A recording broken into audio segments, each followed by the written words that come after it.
গাঁৱতে ডাঙৰ দীঘল হোৱা মই মোৰ পৰিৱেশটো জানো কেনেকৈ ডাঙৰ দীঘল হৈছোঁ গতিকে মই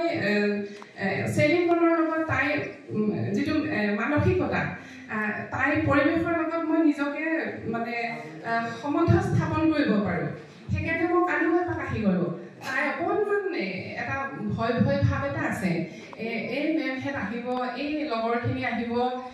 সেই তেনেকুৱা যিটো কি পাব কি নেপাব বা গাঁওবাসীসকলে কি পাব কি নেপাব তেনেকুৱা ভয় এটা আছে যেতিয়া ফোনত কথা পাতোঁ সেই ভয়টো মই অনুভৱ কৰোঁ সেইকাৰণে কালি মই আৰু আমাৰ কলিগ এজন আমি আহি এপাক চাই গৈছোঁ যেতিয়া ইয়াত আহিছোঁ ইমান ভাল লাগিছে আপোনালোকৰ গাঁৱৰে কোনোবা ল'ৰা ছোৱালী আহি এইখিনি চাফা চিকুণ কৰিছে গতিকে এই যে সজাগতা এটা মই পাতিবলৈ আহিছোঁ সেইটো হৈছে ছোৱালী শিক্ষাৰ ওপৰত গতিকে ইয়ালৈ আহি যিটো দেখিছোঁ যে ছোৱালীবিলাকে নিজেই আগবাঢ়ি আহিছে নিজে চাফা চিকুণ কৰিছে তাত মানে কি আমাক তেওঁলোকে আহিবৰ কাৰণে আমাক তেওঁলোকে স্বাগতম জনাইছে বিৰাটেই ভাল লাগিলে আজি আহি আকৌ তেওঁলোকৰ খবৰ লৈছোঁ যে কোন কোন আছিলা কালি কোনে কোনে কাম কৰিছিলা কৈছে মই কোনোবাই কৈছে যে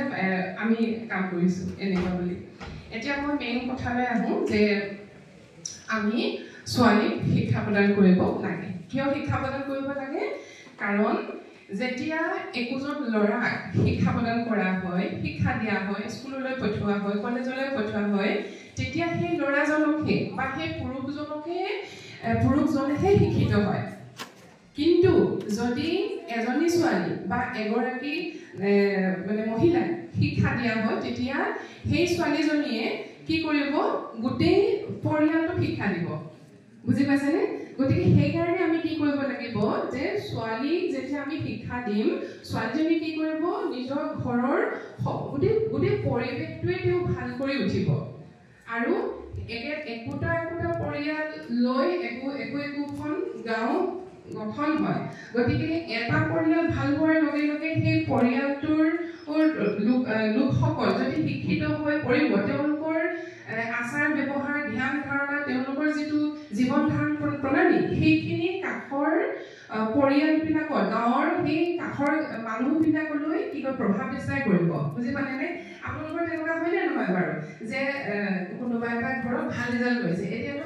মেট্ৰিক পৰীক্ষাৰ ৰিজাল্ট দিছে মানে হাই ছেকেণ্ডেৰী ৰিজাল্ট দিছে যদি কোনোবা এটা ঘৰত মেট্ৰিকৰ ৰিজাল্ট ভাল হৈছে আপোনালোকৰ কাষৰ বিলাক কেনেকুৱা হয় দেখিছ আপোনালোকৰ ঘৰত ইমান ধুনীয়া ৰিজাল্ট হৈছে ভালকে পঢ়োঁতে আমি কওঁনে নকওঁ আমিতো তেনেকৈ কওঁ হাই ছেকেণ্ডেৰী ৰিজাল্ট দিছে তেতিয়া আমি কি কওঁ দেখিছানে ইমান ধুনীয়াকৈ পাছ কৰিছে কোনোবাই লেটাৰ পাইছে কোনোবাই ফাৰ্ষ্ট ডিভিজন পাইছে কোনোবাই থাৰ্ড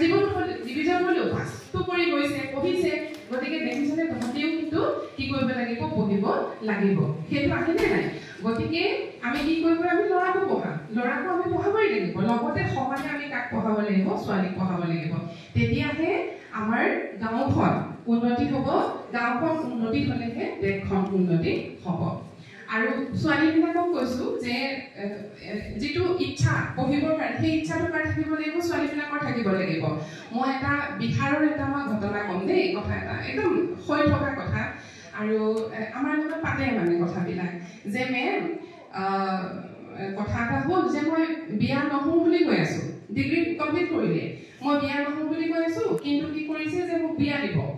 গতিকে মই ইমান কৈছোঁ মই বিয়া নহওঁ মই আইএছ অফিচাৰ হ'ম মই ডিগ্ৰী পাছ কৰিছোঁ তাৰপিছত মই এতিয়া কম্পিটিটিভ এক্সাম দিম আৰু মই আইএছ অফিচাৰ হ'ম এতিয়া ঘৰৰ মানুহ শুনিলেহে BA পাছ কৰিলি আৰু কিয় পঢ়িব লাগে বিয়া হ'ব গতিকে ছোৱালীজনী ইমান বুজোৱাৰ পাছতো যেতিয়া নুবুজিলে ছোৱালীজনী কি কৰিলে জানেনে ছোৱালীজনী এই যে ৰেজৰ থাকে যে ৰেজৰটো লৈ নিজৰ চুলিখিনি খুৰাই পেলালে নিজৰ চুলিখিনি খুৰাই পেলাই খাই এতিয়া তেনেকৈ বিয়া দিওঁতে কাৰণ চুলি নাথাকিলে মানে আৰু বিশেষকৈ যেতিয়া টকলা মূৰ ছোৱালী যেতিয়া চাবলৈ আহিব টকলা মূৰটোলৈ কোনে গ্ৰহণ কৰিব কৈ নকৰোঁ চুলি নাই বুজি পাইছেনে সেই ছোৱালীজনীৰ ইমান বেছি হেঁপাহ আছে যে মই পঢ়িমেই মই অফিচাৰ বনিমেই গতিকে সেই কথা ছোৱালীবিলাকৰ মাজতো সেই বস্তুটো থাকিব লাগিব যেতিয়া ছোৱালীবিলাকে শিক্ষিত হ'ব তেতিয়া ছোৱালীবিলাকে কি কৰিব জানেনে নিজৰববীয়াকৈ জীৱন ধাৰণ কৰিব পাৰিব অৰ্থনৈতিক মানে আমি কি বুলি কম যে যেতিয়া মই পঢ়ি উঠি মই যেতিয়া চাকৰি কৰিম হয়নে চাকৰি কৰাৰ লগে লগে মোৰ স্বাৱলম্বী হ'ম মই কাৰো ওচৰত মই হাত পাতিব নেলাগে মই নিজে ভবা মতে আগবাঢ়ি যাব পাৰিম নিজে ভবা মতে মই কাপোৰ পিন্ধিব পাৰিম নিজে ভবা মতে মই মা দেউতাক শুশ্ৰূষা কৰিব পাৰিম মই বাই ভনীক মই পঢ়াব পাৰিম নিজে ভবা মতে মই আজি ফুৰিবলৈ গৈছোঁ আমুকলৈ কাইলৈ মই তামুকলৈ ফুৰিবলৈ যাম নিজে ভবা মতে মই আৰু পঢ়িম গতিকে সেই কামবিলাক কৰিব পাৰিব কিন্তু ছোৱালী কি থাকিব লাগিব শিক্ষা থাকিব লাগিব শিক্ষা থাকিলেহে তেওঁ অৰ্থনৈতিকভাৱে স্বাৱলম্বী হ'ব পাৰিব অকল চাকৰি কৰিব তেনেকুৱা নহয় এতিয়া আমাৰ শিক্ষা ব্যৱস্থাটো এনেকুৱা ধৰণৰ হৈছে যে তুমি বেলেগ প্ৰফেশ্যনেল তেনেকুৱা ধৰণৰ কামতো মন দিব পাৰিবা উদাহৰণস্বৰূপে যদি কওঁ এই মই ভাল ঊল গুঠো গতিকে ঊল গুঠা কামটোতে মই আত্মনিয়োগ কৰিম মই এনেধৰণে ঊল গুঠি মই চব কাম ঊল গুঠাৰ দ্বাৰা মই চবেই মানে মোৰ ক্ৰিয়েটিভিটি মোৰ সৃষ্টিশীলতাটো সেই ঊল গুঠাত থাকিব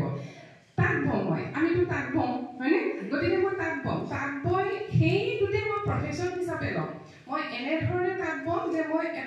এটা কোম্পানী এটা যাতে মই খুলিব পাৰোঁ মই সেই কোম্পানীটোত কি কৰিব পাৰোঁ মই 10-20-30 জন মই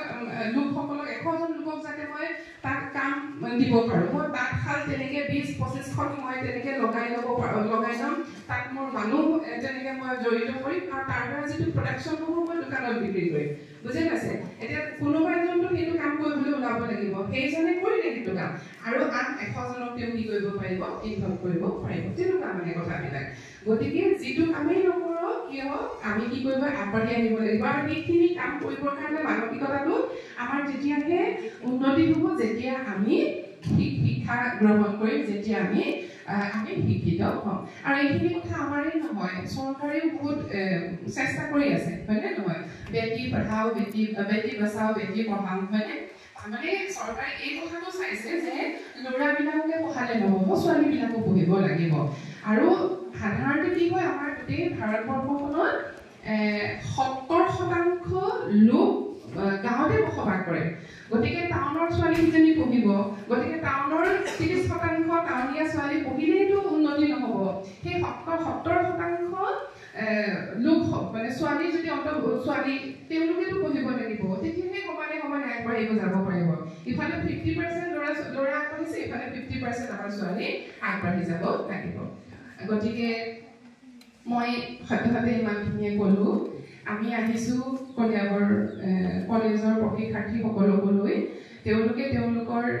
মনৰ কথাবিলাক ক'ব যে ছোৱালী শিক্ষা কিয় প্ৰদান কৰিব লাগে আৰু প্ৰদান কৰিলে কি হয় সেইখিনি কথা তেওঁলোকে মনৰ কথাবিলাক ক'ব ল'ৰা আহিছে আমাৰ প্ৰশিক্ষাৰ্থী তেওঁবিলাকেও ক'ব আপোনালোকেও ক'ব মনৰ কথাবিলাক যে কিয় ছোৱালী স্কুললৈ যোৱা নাই বা গৈছে আধাতে পঢ়া শুনা শেষ কৰিছে তাৰ কাৰণবিলাকনো কি সেইখিনি কথা আমি আপোনালোকৰ লগত পাতিম